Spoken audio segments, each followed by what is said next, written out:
qu'au Québec, le métier d'éducateur canin n'est pas réglementé. Ouais. Il y a toutes sortes d'appellations, éducateur canin, spécialiste canin, maître chien, intervenant comportement canin. Bref, encore une fois, on peut être solidement mêlé. Ouais. Mais depuis quelques années, il y a eu l'apparition d'associations professionnelles, en fait, qui sont venues regrouper des professionnels du domaine canin et qui viennent justement valider les compétences de ces gens-là, mais aussi protéger le public. Et parmi ces associations-là, il y a le Regroupement québécois des intervenants en éducation canine. Et tu es justement présidente de cette association-là, dont je fais partie comme membre également. Donc, peux-tu nous parler un petit peu du RQIEC et nous dire un peu c'est quoi les valeurs, l'approche qui est au cœur de la mission de cet organisme-là? Oui, bien avec grand plaisir. Donc, en fait, le regroupement, l'essence même, le but du regroupement, c'est de pouvoir aider le public justement à démêler. Comment je fais pour savoir si je fais affaire avec un bon intervenant, surtout qui est qualifié? OK? Donc, le regroupement, la mission principale, c'est de regrouper des intervenants qui sont qualifiés, qui partagent les mêmes valeurs aussi au niveau de l'éducation. Donc, les valeurs, ça va être quoi? C'est vraiment de respecter justement le bien-être du chien.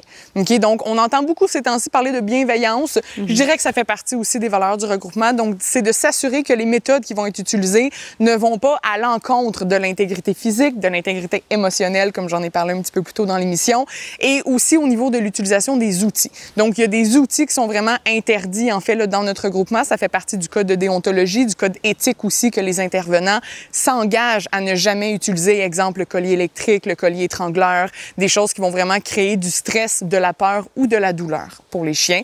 Donc, c'est vraiment ça le fondement, en fait, du regroupement.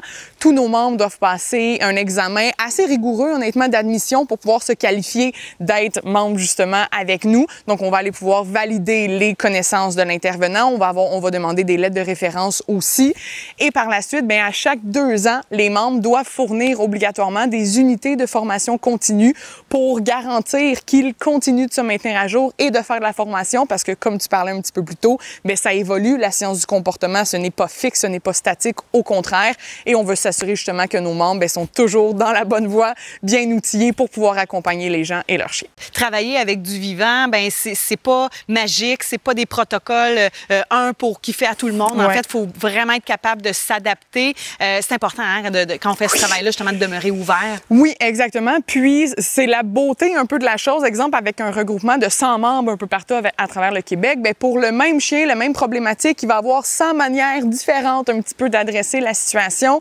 Et travailler avec un chien, c'est pas faire un gâteau. Tu peux pas mettre une tasse de farine, un œuf, une tasse de lait, puis bingo, t'as un beau gâteau. Pas du tout. Chaque chien a sa propre personnalité, chaque chien a son propre environnement aussi. La relation avec l'humain va influer beaucoup sur qu'est-ce qu'il va faire comme comportement dans son environnement. Donc, ça prend quelqu'un qui est capable d'analyser le tout, d'analyser un petit peu tout ça. Et oui, c'est vraiment du cas par cas pour chaque chien. Ça va être un protocole complet adapté à sa réalité à lui.